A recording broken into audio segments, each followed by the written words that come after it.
Good, happy Friday morning, September 10, 2021. I'm Riley King. Welcome to this Friday morning edition of the Riley King Newscast, right here on the Riley King Network. We have a lot of news to get to this Friday morning, so let's get started right now. First up, New Hampshire police investigate report of body found at a waste transfer station. Let's take a listen to that video from Wmur News 9.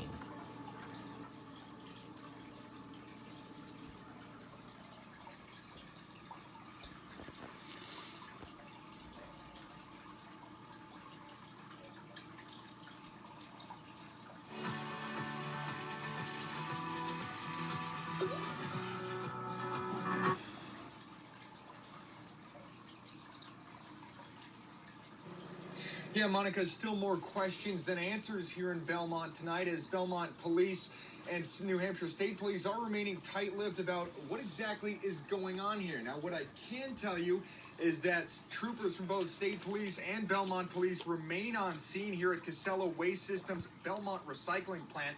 They are conducting a joint investigation. Now, earlier this afternoon, when it was daylight, we saw that they were searching for something around the plant.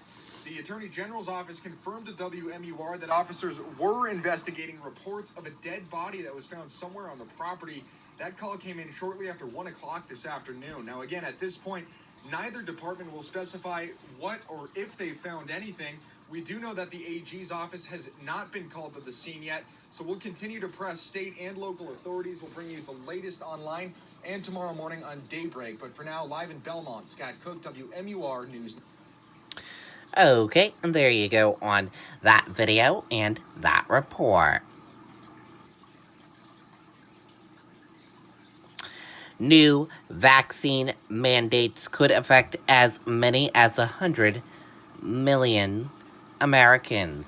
Let's take a listen to that video from Wmur News 9.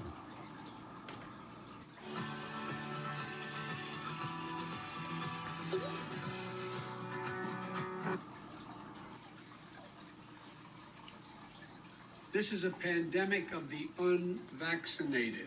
President Joe Biden is taking a firm stand to mandate the COVID-19 vaccine for tens of millions of Americans. We've been patient, but our patience is wearing thin, and your refusal has cost all of us. The sweeping new federal regulations will require employers with more than 100 workers to have them vaccinated or be tested for COVID every week.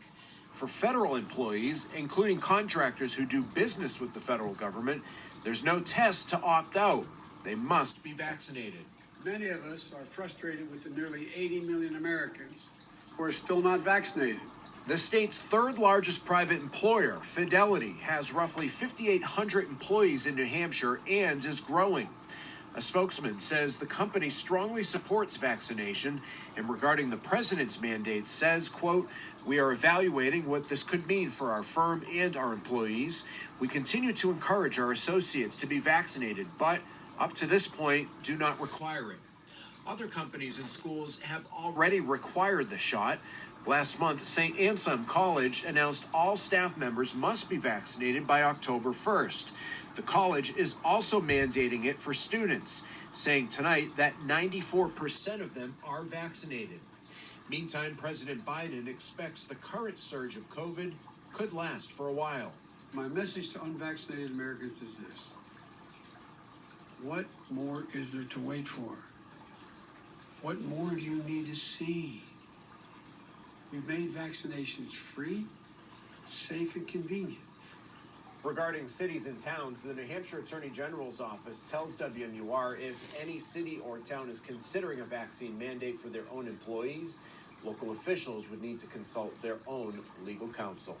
Reporting live tonight, Mike Cronin, Wmur News 9. Okay, and there you go on that video and that report.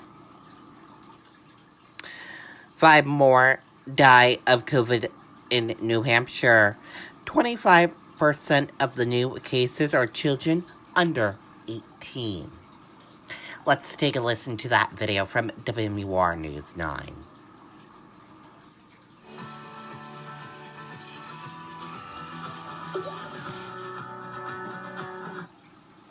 There are 522 new confirmed cases in New Hampshire tonight. That is the highest single-day total since April 8th. The latest update from DHHS reporting 3,079 active cases. There are also 5 new deaths to report tonight. Okay, and there you go on that video and that report.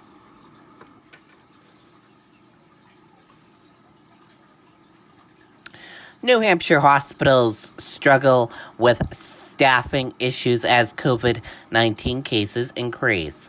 Let's take a listen to that video from Wmur News 9.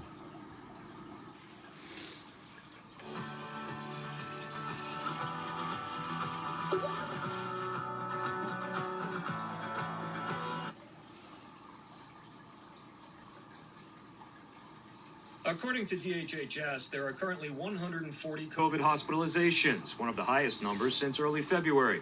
Seacoast hospitals specifically are feeling the increase. Our inpatient areas have enjoyed a zero COVID status for probably the better part of a month and a half, but now we've seen more and more COVID patients come to our doors and get admitted. Neil Meehan of Exeter Health Resources says they see from 7 to 10 COVID patients daily, but are also seeing an increase in traditional patients. Making matters worse, staffing issues. Like all hospitals around the nation and also locally, we are struggling with staffing. It is our top priority right now, and particularly around clinical staffing. Portsmouth Regional Hospital CEO Dean Carucci agrees, telling us the hospital is, quote, significantly challenged by staffing issues, but we continue to innovate to address this challenge to meet the needs of our patients and the community.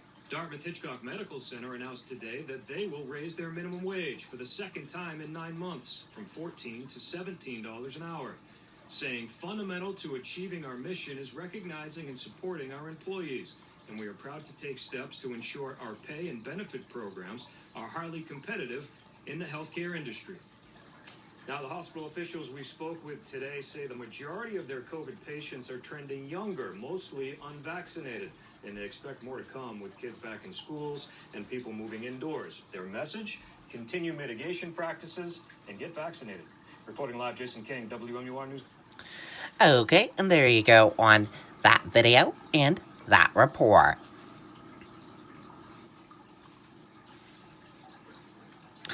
Manchester, Nashua officials concerned over rise in COVID-19 cases. Let's take a listen to that video from Wmur News 9.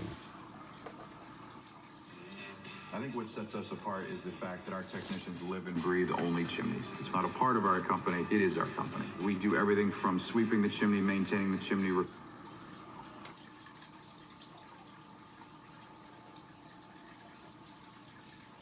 Over the last 14 days, Nashua Mayor Jim Donchis says his city has seen an increase of 200 active COVID cases. We have about 24 people hospitalized right now. Nearly all of them are unvaccinated. In Manchester, cases are up threefold from this time last year. Officials say a combination of a stronger variant and the fact that just 54% of Manchester's eligible population is vaccinated have contributed to 80% of the city's ICU beds being full. They're stressing that adding multiple layers of protection is critical. But that's one of our other concerns is the more opportunities for the virus to replicate, the more chances that it could mutate, and that's just another piece of the equation. Officials in Nashua also issuing a warning about using home remedies to treat COVID. We have learned of a couple of cases where individuals have been self-medicating with ivermectin to the point where they were actually hospitalized as a result of it. If you are not in a clinical trial, you should not be taking this medication. And with those COVID infections increasing, News 9 asked Nashua and Manchester officials whether they've discussed instituting vaccine mandates for city employees. Both said there were no plans to do so. Okay, and there you go on that video and that report. Food bank officials say hunger in New Hampshire is a growing problem. Let's take a listen to that video from Wmur News 9.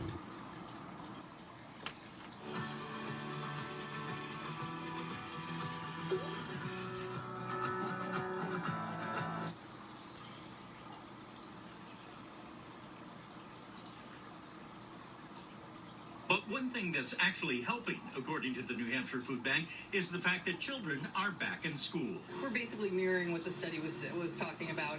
We have seen a huge increase in food insecurity during the pandemic. When it comes to food insecurity, the USDA report found that New Hampshire was significantly below the national average, with 5.7% of Granite State families food insecure compared to the national average of 10.7%. We wish we felt that we were at that number that was published in this study. The numbers that we see from Feeding America reflect more of a 1 in 9 in New Hampshire are food insecure. The food bank is continuing mobile food pantries as part of an effort to reach segments of the population that may be underserved. We look at where do people drive from to come to our mobile food pantries to make sure that we're hitting every part of the state that needs it. While the report found that food insecurity last year remained unchanged from 2019, advocates in New Hampshire say that's not what they're seeing. We purchased more food than we ever did before in the history of the food bank, and we just want to be prepared that if that happens again and the supply chains get a little sideways, that we're ready. September is Hunger Action Month,